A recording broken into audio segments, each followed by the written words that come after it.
Chaque jour, les milliards de litres d'eau potable servant à évacuer les déjections humaines sont traités au sein d'immenses systèmes de canalisation et d'épuration.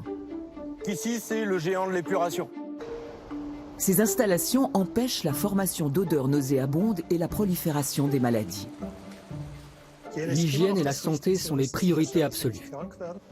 Mais les eaux usées sont aussi une importante source de gaspillage et de pollution, car il est difficile de recycler les nutriments et d'éliminer les substances toxiques qu'elles contiennent. L'eau est trop précieuse pour être considérée comme un simple agent de transport. Ce bouillon crasseux contient en effet une véritable mine d'informations. Dans les eaux usées, on va trouver évidemment tout ce qui fait partie de la vie des gens. Nos eaux sales sont donc un incroyable terrain de recherche. J'ai voulu devenir experte en caca dès l'âge de 6 ans. Dans ce documentaire, des chercheurs vont comparer pour la première fois des échantillons d'eau usée de Paris et de Berlin pour tenter d'analyser les comportements de leurs habitants. Je n'aurais pas imaginé qu'on trouverait autant de différences. Nos eaux usées seraient donc tout à la fois dangereuses, précieuses et riches d'informations.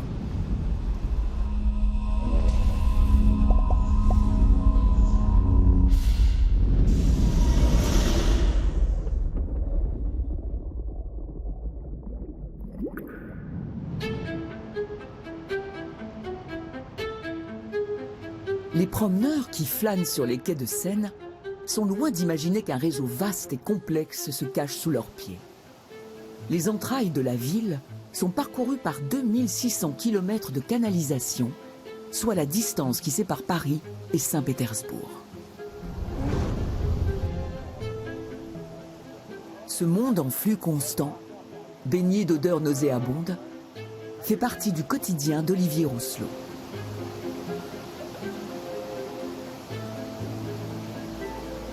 Je suis Olivier Rousselot, je suis le directeur des laboratoires et de l'environnement du SIAP. Le SIAP, c'est le syndicat qui transporte et collecte et épure les eaux usées de l'agglomération parisienne.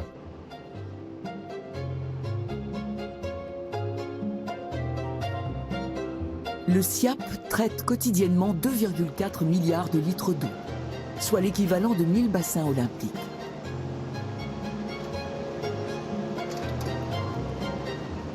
Tous les jours, et 365 jours par an, on doit collecter des échantillons des eaux brutes de l'entrée de la station et des eaux de sortie, des eaux traitées de la sortie de la station.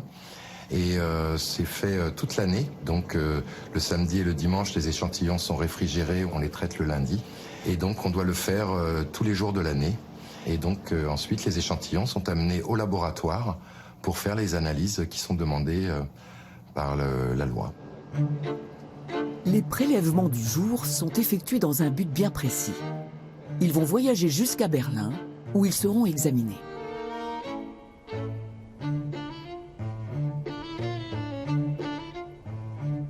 Dans le même temps, à la station d'épuration berlinoise de Wassmannsdorf, 2 chercheurs s'apprêtent eux aussi à recueillir des échantillons.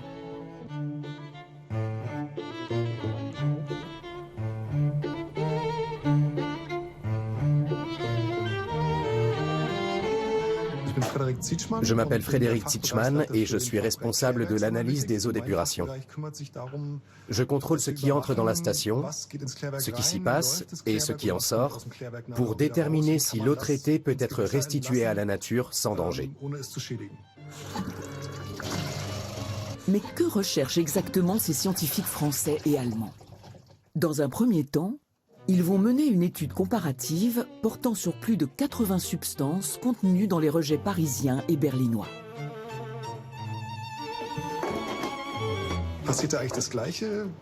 On pourrait s'attendre à obtenir des résultats similaires dans les 2 capitales.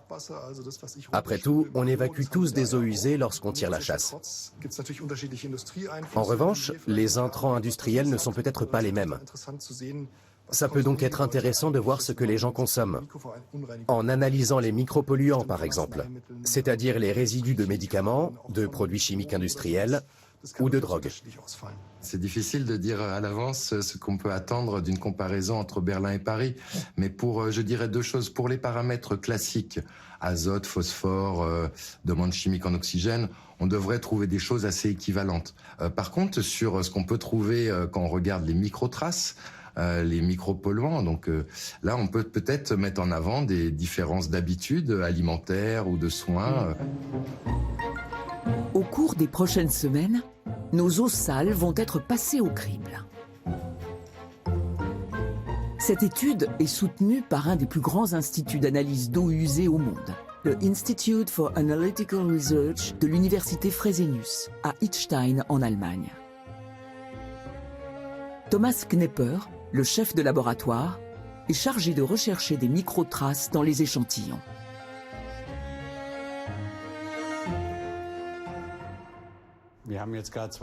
Nous avons reçu 2 flacons, l'un provenant de Paris et l'autre de Berlin. Après un premier examen visuel, nous allons voir ce que le traitement et les analyses vont révéler. Les recherches vont durer 2 semaines. S'il en ressort des différences, faudra-t-il en conclure que les Parisiens et les Berlinois ont des modes de vie différents? Qu'ils ne sont pas exposés aux mêmes produits chimiques et ne consomment pas les mêmes substances?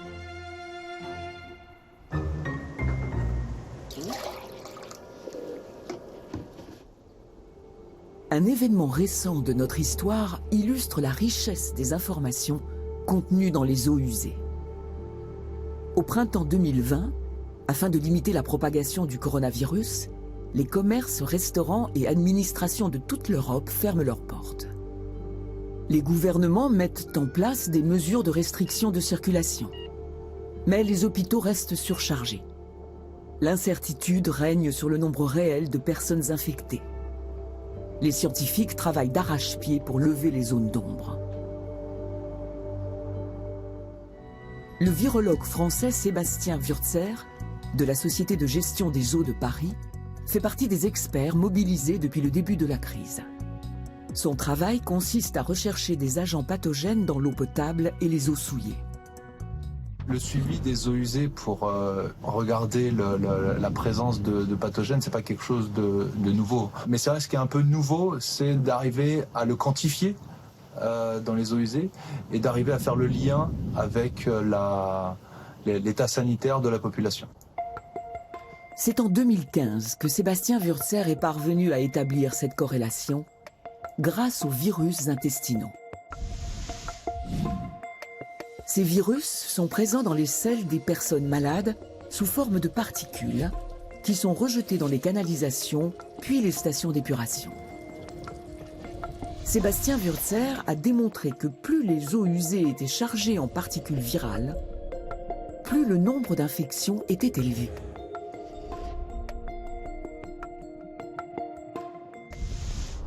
Mais cela s'applique-t-il aussi au coronavirus? Leurs agents pathogènes peuvent-ils être détectés dans l'eau? Si oui, est-il possible de prévoir l'évolution du virus au sein de la population? En février 2020, Sébastien Wurtzer et son équipe ont été précurseurs dans la recherche du SARS-CoV-2 dans les cloaques de Paris. Ils ont d'abord prélevé des échantillons dans 6 stations d'épuration de l'agglomération parisienne, puis dans 11 autres stations franciliennes, à raison de 2 fois par semaine.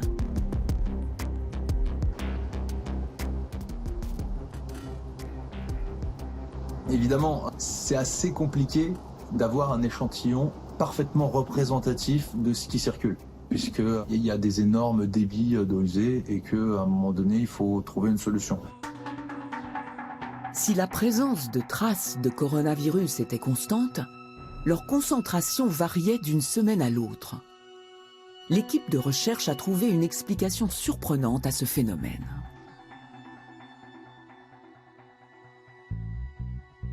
En cas de forte précipitation, l'eau de pluie se mélange aux eaux usées dans les canalisations et les stations d'épuration sont approvisionnées en grande quantité. Fortement diluées, les échantillons contiennent donc moins de virus.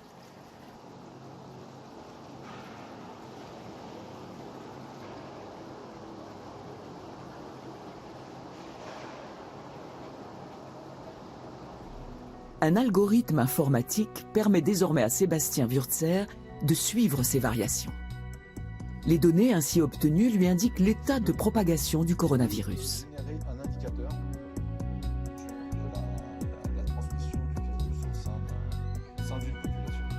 Mais ce n'est pas tout. Le scientifique peut également en déduire l'évolution du nombre d'infections, avant même que les hôpitaux ne transmettent leurs chiffres aux autorités sanitaires. Fin juin 2020, on a pu observer de façon très précoce, avant même l'augmentation des indicateurs hospitaliers, on a pu observer une réaugmentation du virus dans les eaux usées, notamment en Île-de-France, qui annonçait malheureusement la deuxième vague que l'on a connue. Les eaux usées ont donc fait leur preuve en tant qu'indicateur précoce de détection du coronavirus. Pour Sébastien Wurtzer, ces eaux souillées sont bien plus que des déchets toxiques. S'il est évident qu'elles doivent être éliminées, et de la manière la plus écologique possible pour ne pas polluer nos fleuves et nos océans, elles livrent néanmoins une foule d'informations précieuses.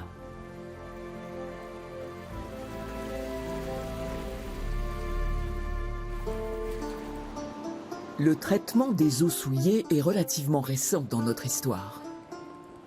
Au Moyen Âge, les excréments finissaient dans les latrines, les pots de chambre, les fosses d'aisance ou simplement dans les caniveaux. Bien souvent, les villes rejetaient leurs déchets dans les cours d'eau les plus proches. Des germes pathogènes se répandaient dans l'eau potable et la nourriture, provoquant des maladies parfois mortelles.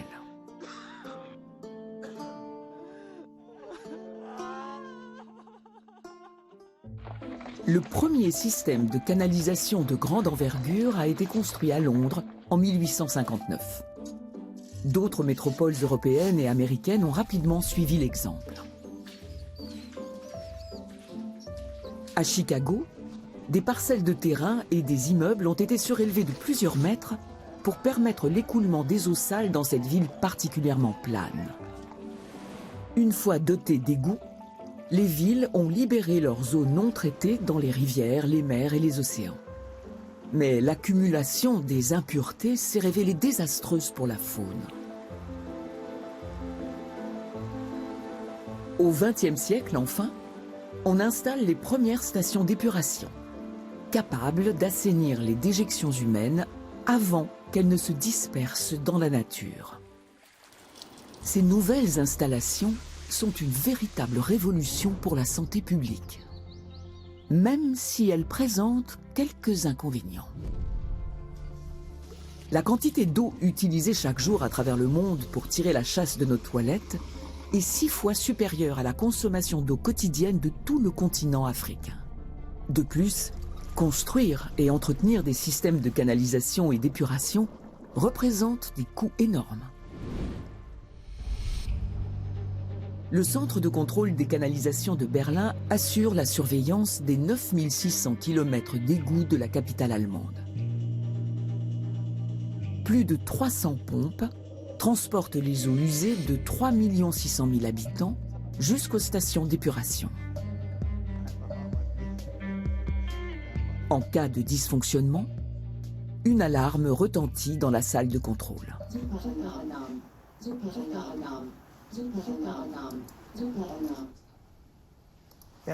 L'alarme nous indique que quelqu'un s'est introduit sur le site.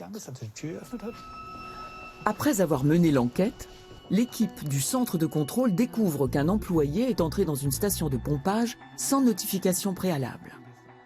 L'alerte est levée. En dehors de ce cas de figure, la plupart du temps, l'alarme est déclenchée par des obstructions dans les canalisations. C'est là qu'intervient Martin Chiplik. On voudrait faire un nettoyage de postes de relevage. Merci, à plus tard. Le poste de relevage, c'est l'endroit où les eaux usées arrivent avant d'être pompées en direction de la station d'épuration. Il n'est pas rare que des déchets s'y accumulent. Ça peut être des poutres en bois qui proviennent de chantiers et qui se retrouvent emportées par l'eau. Un jour, on a même retrouvé des tuyaux en plastique de 3 mètres de long et de 60 cm de diamètre, qui avaient été emportés après un épisode de tempête et de fortes pluies.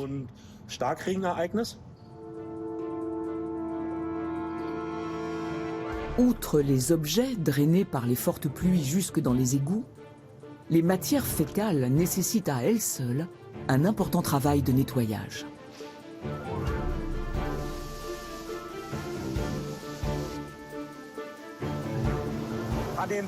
En plus de la crasse qui s'accumule sur les parois, il y a aussi beaucoup de matière grasse qu'on élimine à l'aide d'un jet.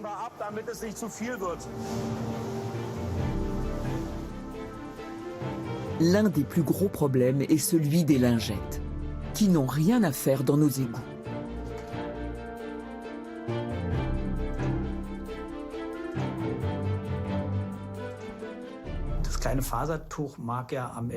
Même si une seule petite lingette peut paraître inoffensive, à la longue, toutes ces matières textiles qui sont jetées dans les canalisations s'entremêlent et forment des bouchons.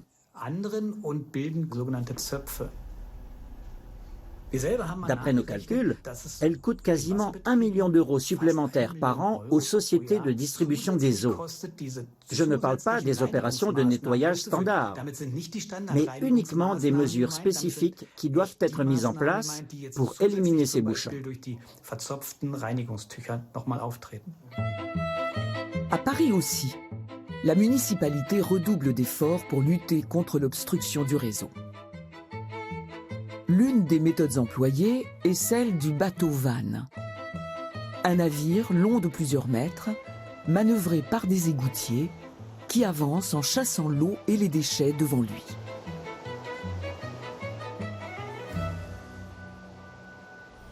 Des experts estiment à environ 12,5 milliards d'euros le coût annuel de la rénovation des égouts prévu en Allemagne dans les prochaines décennies. À titre de comparaison, en 2020, la construction de routes a coûté 14,2 milliards au gouvernement allemand. Mais les canalisations et les pompes ne sont que la première partie d'un système de traitement des eaux. Direction Achères, au nord de Paris. C'est ici que se trouve la plus grande station d'épuration d'Europe et la deuxième plus grande au monde.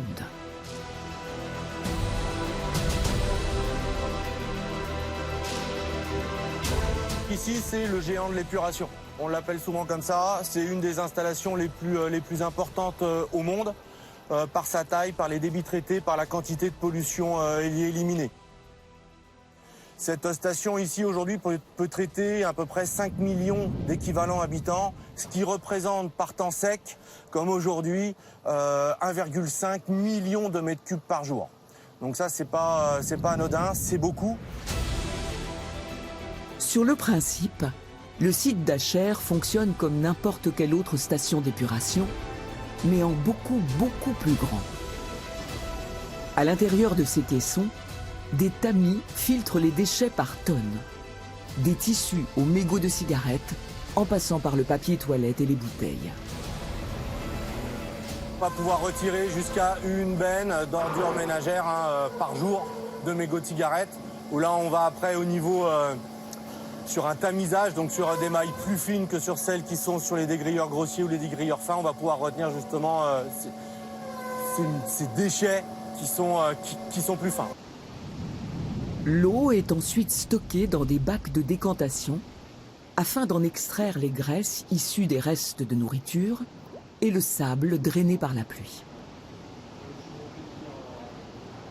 L'étape suivante est appelée épuration par boue activée. Ce procédé consiste à enrichir les eaux usées en oxygène et en micro-organismes aérobies capables de dégrader les polluants organiques. Pour résumer grossièrement, deux éléments vont être générés par le travail des micro-organismes. L'eau claire, qui peut être réintroduite dans la nature, et la biomasse, qui se dépose au fond des bassins et qui est essentiellement composée de ces bactéries gavées de nutriments. L'apport artificiel d'oxygène est un procédé onéreux. En moyenne, les stations d'épuration sont les organismes publics qui consomment le plus d'énergie à l'échelle des villes.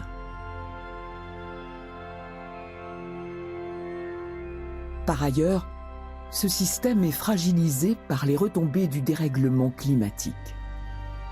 En période de sécheresse, les eaux usées s'envasent et perturbent le bon fonctionnement des stations. En cas de forte pluie, les bassins débordent et des eaux non traitées peuvent se déverser dans la nature. Entre les fortes précipitations et les phases de sécheresse, le dérèglement climatique n'est pas anodin. L'argent ne résoudra pas tout. Il faut des idées, des innovations, ce qui va de pair avec une prise de conscience et une approche différente de l'eau en tant que ressource. Les infrastructures actuelles doivent donc être repensées et agrandies afin de garantir leur rôle d'assainissement.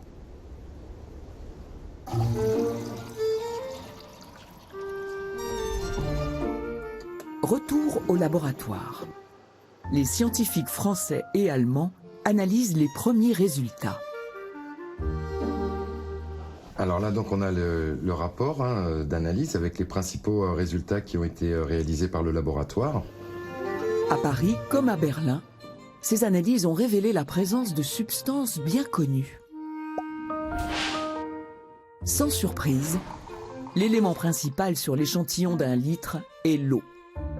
Vient ensuite un mélange de matières diverses, comme le sable provenant des rues ou la biomasse issue des matières fécales.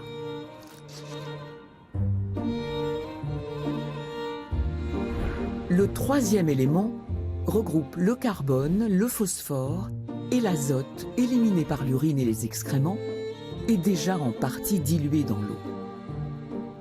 Mais y a-t-il des différences entre Paris et Berlin? Concernant notre échantillon, il n'y a pas véritablement eu de surprise. Mais ce qui est intéressant et plutôt inattendu, c'est que les teneurs sont complètement différentes par rapport à celles de Paris. En effet, pour tous les groupes de substances recherchées, la concentration est 2 fois plus importante à Berlin qu'à Paris. Des écarts qui surprennent les spécialistes. Alors, pourquoi les eaux usées de Paris sont-elles moitié moins chargées en nutriments? Eh bien, peut-être qu'il a plu et que les eaux parisiennes sont donc un peu plus diluées. Une hypothèse vite écartée, car le temps était sec à Paris le jour du prélèvement.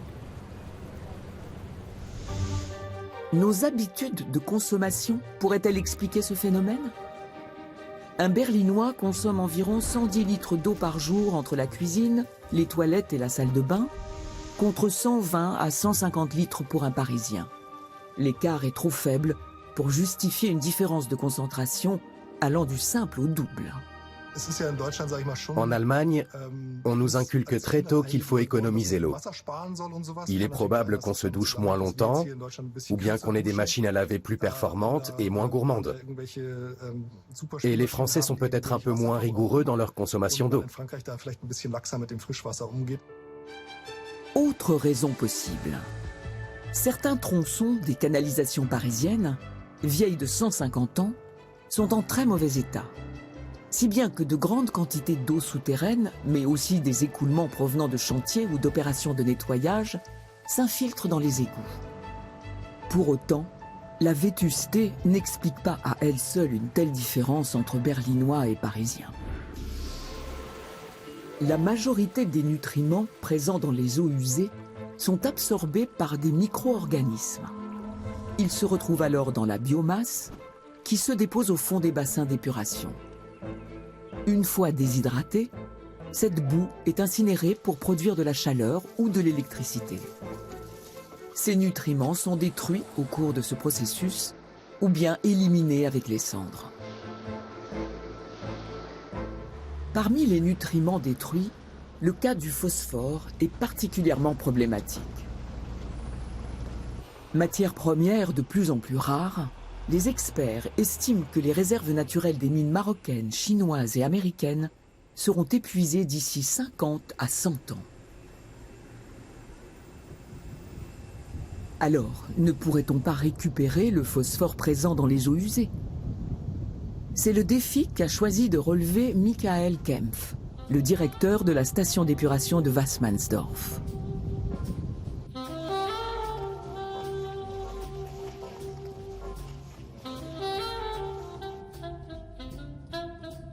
Voici notre tambouille. Dans cette marmite surdimensionnée, des bouts d'épuration sont portés à ébullition à une température de 80 degrés, puis mélangés à du chlorure de magnésium. Après ça, on obtient de la struvite.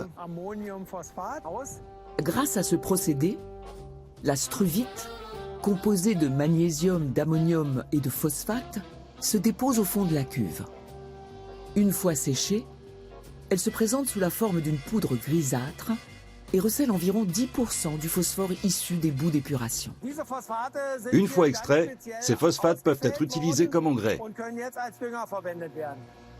L'idée est ingénieuse, mais la production est trop coûteuse et le rendement trop faible pour que cet engrais soit concurrentiel.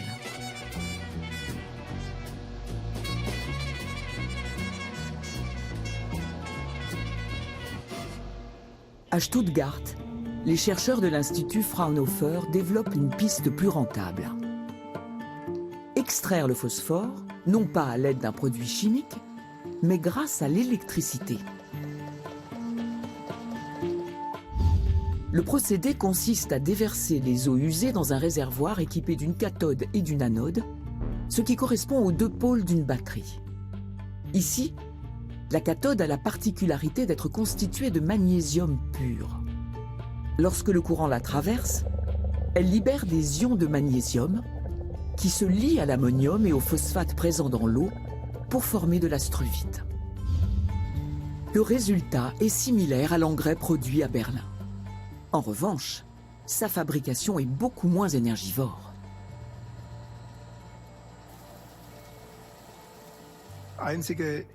Les seuls éléments utilisés sont le magnésium métallique et l'électricité, à raison d'1 watt par mètre cube d'eau seulement. Ce procédé est une indéniable avancée. Mais l'ingénieur Siegfried Egner veut aller encore plus loin. Son objectif est non seulement d'augmenter le rendement en phosphore, mais aussi d'optimiser le système dans son ensemble.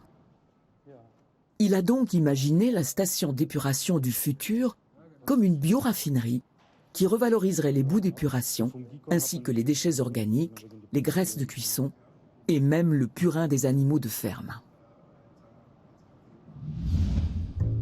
Préalablement, il faut établir un dosage parfait entre les différentes biomasses, ni trop consistant, ni trop liquide.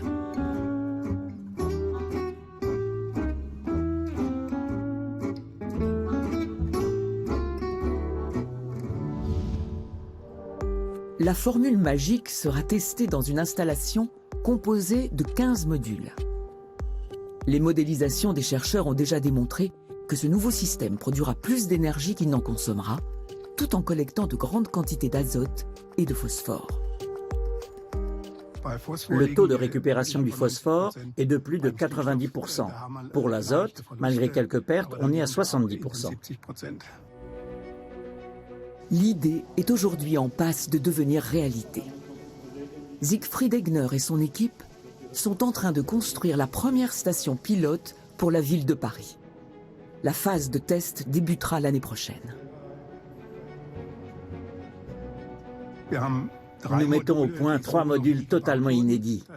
C'est à la fois motivant et stressant pour toute l'équipe. Revenons à présent à l'étude comparative des eaux usées berlinoises et parisiennes, et plus précisément à l'analyse des matières fines. Thomas Knepper et Niklas Köke ont recherché plus de 80 substances dans les échantillons de chaque ville, telles que les pesticides, les résidus de médicaments et de stupéfiants, ainsi que d'autres produits chimiques que l'on retrouve en milieu urbain.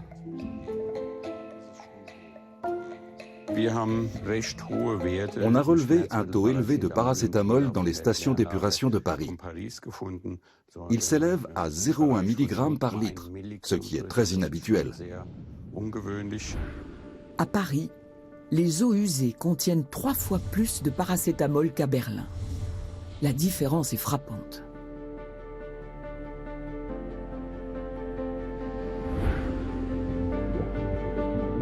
Puisqu'il s'agit d'échantillons ponctuels, ces résultats pourraient très bien être le fruit du hasard. Seuls des relevés réguliers, réalisés sur plusieurs semaines, permettraient de déterminer si les Parisiens consomment davantage de paracétamol que les Berlinois. Thomas Knepper a son idée sur la question.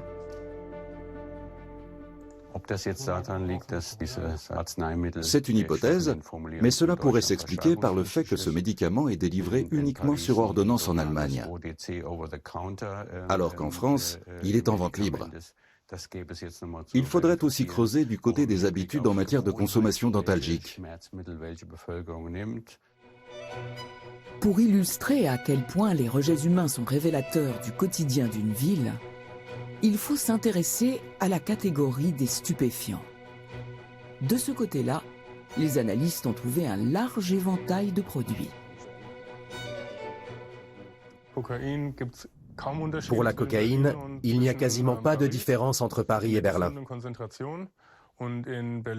Par contre, la concentration d'amphétamine est beaucoup plus élevée à Berlin qu'à Paris. Et en ce qui concerne la méthamphétamine et la MDMA, les taux sont plus bas. On peut donc en conclure que la cocaïne circule autant à Paris qu'à Berlin, alors que l'ecstasy et le speed sont plus répandus chez les Berlinois. Un constat étayé par une étude comparative sur les résidus présents dans les eaux usées de différentes villes et communes d'Europe. Pour ce qui est de la consommation d'ecstasy, Berlin devance nettement Paris et arrive en 4e position derrière Zurich, Utrecht et Amsterdam. Mais les analyses révèlent aussi l'apparition d'une petite nouvelle, la lidocaïne. Généralement utilisée comme anesthésiant par les dentistes, son usage récréatif est de plus en plus répandu. La concentration est étonnamment élevée à Berlin. Le taux de lidocaïne des eaux usées de Berlin est 50 fois supérieur à celui de Paris. Comment expliquer ce fossé? Depuis plusieurs années, le rap allemand vante les effets anesthésiants de la lidocaïne.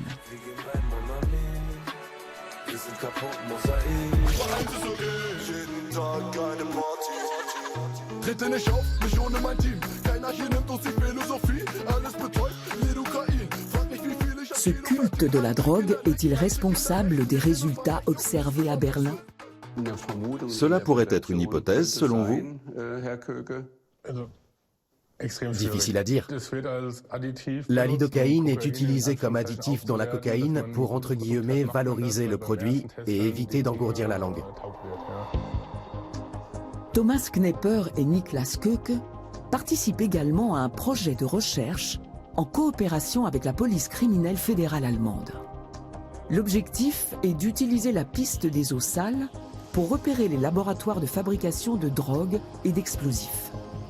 Bien que ces recherches soient strictement confidentielles, l'équipe a accepté de nous ouvrir les portes de son laboratoire. Le grand intérêt des eaux usées, c'est qu'elles sont orientées. C'est-à-dire que lorsqu'une substance pénètre dans les canalisations, on sait exactement où et quand elle peut en ressortir. Cocaïne, speed, méthamphétamine. Les drogues de synthèse ne poussent pas sur les arbres. Elles sont préparées dans des laboratoires qui produisent des déchets chimiques en grande quantité. Dans le cas des amphétamines, il faut compter environ 30 kg de déchets de production pour 1 kg de substances illicites. Des tonnes de liquides corrosifs, pour certains hautement toxiques, résultent de la confection des drogues de synthèse. Généralement, les fabricants les jettent non loin de leur laboratoire et changent régulièrement d'emplacement. Ou alors, ils les déversent tout simplement dans l'étang le plus proche. Et bien souvent, ces déchets toxiques finissent même dans les canalisations domestiques.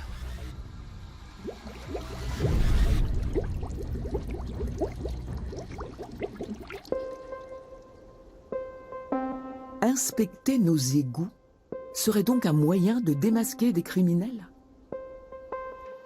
Pour le savoir, un appareil de mesure complexe, développé par Thomas Knepper et Niklas Köke, a été installé dans une station d'épuration de la Hesse. Ce dispositif autonome est capable de détecter en temps réel un large panel de produits. Le principe est simple. Lorsqu'un élément suspect arrive dans la station, une alarme se déclenche automatiquement. Les chercheurs ont voulu tester la fiabilité de la machine en versant des produits utilisés dans la fabrication de stupéfiants à l'entrée de la station et à plusieurs kilomètres au sein du réseau de canalisation. Au fil de leurs expériences, il s'est avéré que l'appareil était capable de déceler ces substances à l'état de traces, même quand elles sont déversées à distance de la station.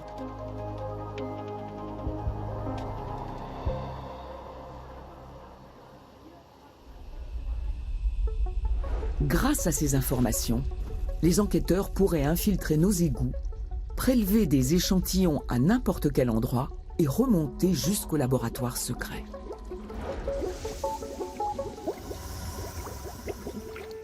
Le projet est actuellement en phase pilote. De là à dire que la police européenne va bientôt mettre en place une surveillance préventive de nos canalisations à la recherche de substances illicites, Installer un réseau de capteurs relève encore de la science-fiction. Et d'un point de vue social, l'idée peut être discutable. si les eaux usées sont une mine d'informations pour certains, pour d'autres, elles sont un véritable casse-tête. À la station d'épuration de Schweinfurt, en Bavière, un groupe de chercheurs de l'université de Munich planche sur une méthode d'assainissement plus efficace. Car malgré les systèmes de traitement en place, des produits chimiques et des résidus médicamenteux polluent encore l'environnement. En s'accumulant dans la nature, ces substances peuvent nuire aux animaux, voire aux humains.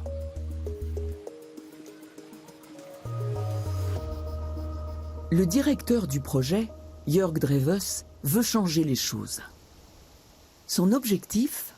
Trouver le traitement qui permettrait d'utiliser les eaux usées sans crainte pour l'irrigation des cultures.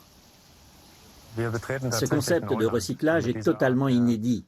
On crée un circuit fermé pour réutiliser l'eau plusieurs fois au sein d'une région. Assainir totalement des eaux souillées n'est pas impossible sur le plan technique. Dans la pratique, on est capable d'éliminer tous les composants. Ça se fait déjà dans certains endroits du monde où les ressources en eau sont limitées et où on peut aller très loin en termes de technologie. Je pense à la Californie ou à Singapour, par exemple. Le problème, c'est le coût. Nettoyer une eau au point de la rendre potable nécessite un énorme apport d'énergie. Jörg Drewes a donc mis au point une solution alternative. Dans un premier temps, son procédé consiste à tamiser des eaux usées déjà traitées à l'aide de membranes d'ultrafiltration. Leur extrême finesse permet de retenir les virus et les bactéries. La deuxième étape est celle de l'ozonation. L'ozone est un gaz particulièrement agressif. Il s'attaque non seulement aux micro-organismes en détruisant leurs cellules, mais il décompose aussi les produits chimiques et les substances pharmaceutiques. Les particules résiduelles sont ensuite passées au filtre à charbon actif. Lors de cette dernière étape, les bactéries logées dans le charbon vont dévorer les structures cellulaires et les produits chimiques.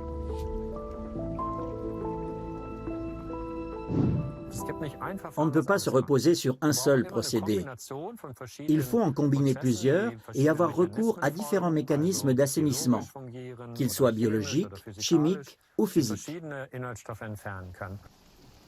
Dans cette serre, Jörg Drewes observe les effets de l'eau purifiée sur la croissance des plantes et vérifie si les cultures contiennent des substances qui auraient résisté à son système de filtration. L'installation pilote servira à déterminer la quantité de filtres nécessaires pour obtenir de l'eau agricole. En fonction du résultat, la consommation énergétique et le coût du futur dispositif pourraient considérablement baisser.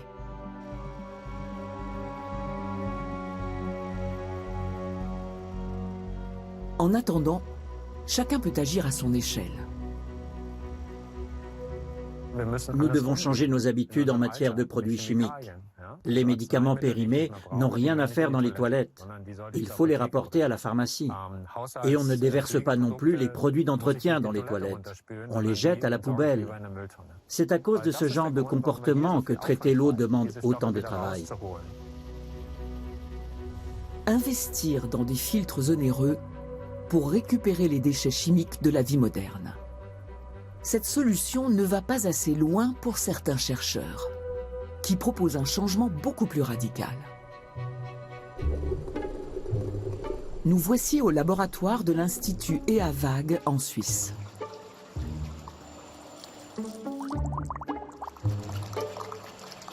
Il s'agit de l'un des plus grands centres de recherche sur l'eau au monde. Ici, l'ingénieur Kai Udert se consacre à l'étude d'un liquide a priori rebutant, l'urine humaine. L'objectif est de récupérer tous les nutriments présents dans l'urine, pas seulement l'azote et le phosphore. Pour pouvoir recycler ces éléments, le scientifique doit travailler avec de l'urine pure, débarrassée de toute trace de matière fécale ou autres déchets.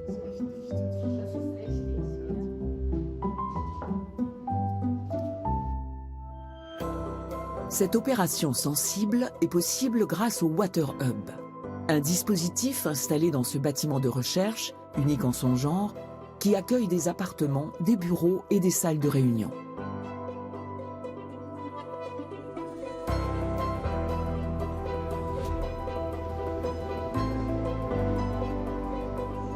Pour Kai Udert, la partie la plus intéressante du projet se trouve derrière cette porte.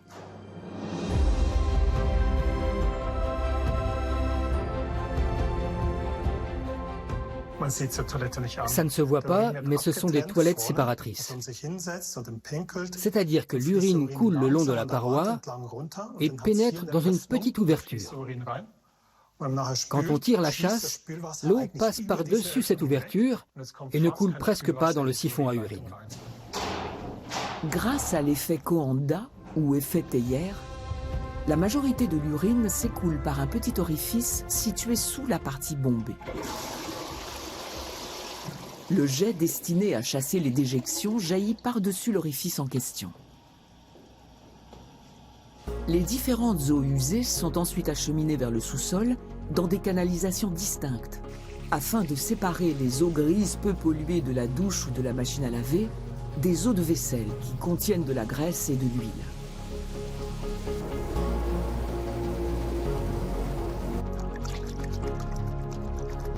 Les eaux noires, elles, transportent les excréments et sont séparées de l'urine, appelée eau jaune. L'urine est ensuite pompée dans ce réacteur et la partie marron, ce sont les bactéries. L'urine contient une grande quantité d'ammonium. Il s'échappe généralement sous forme de gaz et dégage une odeur désagréable. Dans ce réservoir, les bactéries transforment l'ammonium en nitrate d'ammonium. Ce processus permet de supprimer les mauvaises odeurs, mais surtout de conserver l'azote présent dans l'ammonium. Le mélange de bactéries est ensuite passé à travers un filtre à charbon actif qui permet d'extraire les résidus médicamenteux. On obtient un engrais concentré. Il faut le diluer au centième avant de l'épandre. Et voilà à quoi ça ressemble. C'est un liquide marron. Ça ne sent pas l'urine. Le procédé est très fiable. et le produit a été approuvé par le secrétariat d'État à l'économie de la Suisse. Ici, l'urine a droit à un traitement de choc. Mais que fait-on des eaux noires? Linda Strande et son équipe étudient la question dans un des laboratoires voisins. Je blague évidemment quand je dis que je voulais devenir experte en caca dès l'âge de 6 ans. Pour pouvoir exploiter des eaux chargées d'excréments, les scientifiques remuent la matière et y incorporent des conditionneurs. Malgré le nom, ça n'a rien à voir avec de l'après-shampoing. Il s'agit de produits chimiques qu'on ajoute à la solution pour modifier ses propriétés de charge. Les particules, dispersées dans le liquide, peuvent alors se regrouper. Et c'est ce qui nous permet de les retirer. Grâce aux conditionneurs, les solides vont donc s'agglomérer entre eux. Mais pour que cela fonctionne, il faut déterminer le bon dosage de produit. S'il est trop faible, les particules restent en suspension. Et dans le cas inverse, elles s'agglutinent autour de l'agitateur. Une fois extraits et déshydratés, les excréments sont transformés en compost ou brûlés sous forme de granulés. Pour Linda Strande, la décentralisation du traitement des matières fécales sera le système de demain. Les eaux usées seront exploitées localement et non plus dans des stations d'épuration. Avec des petites unités qui fonctionnent sans eau potable, on peut traiter les excréments à la source. De cette façon, on utilise moins d'énergie et on récupère plus de ressources. À Eberswalde, au nord de Berlin, Ariane Krause, de l'Institut Leibniz pour la culture des plantes potagères et ornementales, travaille au développement d'un système totalement indépendant du réseau de transport d'eau. Son équipe de chercheurs a installé des toilettes sèches à plusieurs endroits de la ville. Ces dispositifs séparent eux aussi l'urine des selles grâce à l'effet Teyer. En revanche, ils n'utilisent pas d'eau de rinçage. On tourne la poignée et au lieu d'actionner une chasse d'eau, on répand des copeaux de paille. Les scientifiques viennent régulièrement récupérer le réservoir contenant les matières fécales. Ils le déposent ensuite dans une décharge pour la prochaine étape du traitement. Le mélange de paille et d'excréments est versé dans un conteneur fermé hermétiquement. À l'intérieur, la biomasse se met à fermenter et la température peut atteindre 70 degrés, tuant ainsi les germes et les agents pathogènes.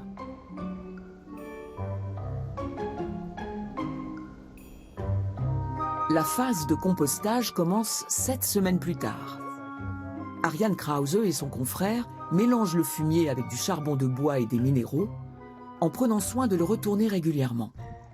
Au bout de 8 semaines, l'engrais est enfin prêt. On fabrique de l'humus, c'est-à-dire un engrais qui est destiné au sol. Il sert à apporter des nutriments aux plantes, mais aussi à enrichir la terre et à maintenir sa teneur en humus. C'est très important pour que les sols restent fertiles sur le long terme, car l'humus aide la terre à stocker l'eau et les nutriments.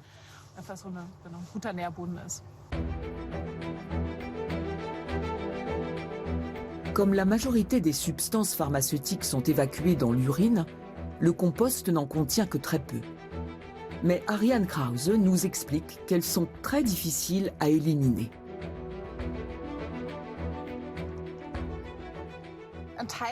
L'activité biologique générée par le compostage en enlève une partie. Des études le prouvent. De notre côté, on en élimine 80%.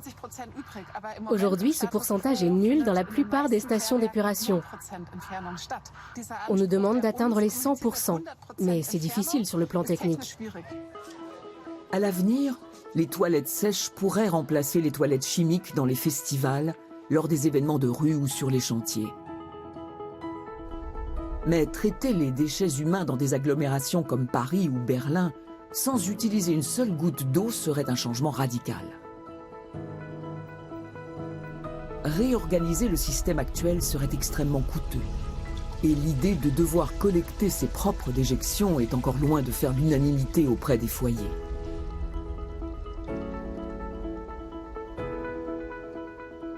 Pour le moment, à Paris, de nouveaux dispositifs d'ultrafiltration sont en phase de test.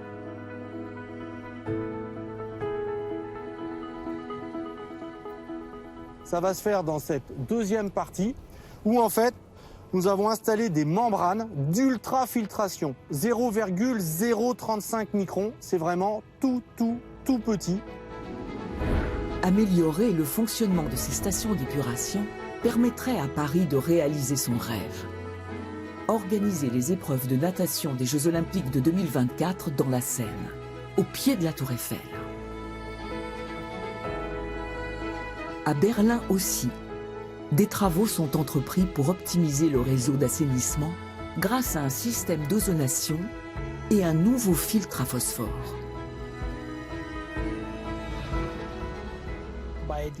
Notre circuit hydraulique étant assez réduit, nous devons penser aux générations futures. Berlin veut ouvrir la Spree à la baignade. La rivière accueille d'ailleurs déjà des compétitions de natation. La capitale allemande a donc une longueur d'avance sur Paris. Une avance qu'elle doit sans doute au fait que depuis plusieurs décennies, les eaux traitées de Berlin sont déversées dans les lacs environnants, comme le lac Tegel. En période estivale, les baigneurs affluent. La qualité de l'eau doit donc être irréprochable. Et la nature y contribue amplement, puisque l'eau du lac s'infiltre dans les sols sablonneux de la rive. Ce phénomène, qui s'étale sur plusieurs décennies, purifie l'eau, qui s'écoule progressivement dans la nappe phréatique et en ressort parfaitement potable. La nature a le pouvoir d'assainir l'eau, mais elle ne peut pas tout. Nous devons à présent trouver un système équilibré, capable de préserver notre environnement, tout en exploitant les trésors cachés dans nos eaux usées.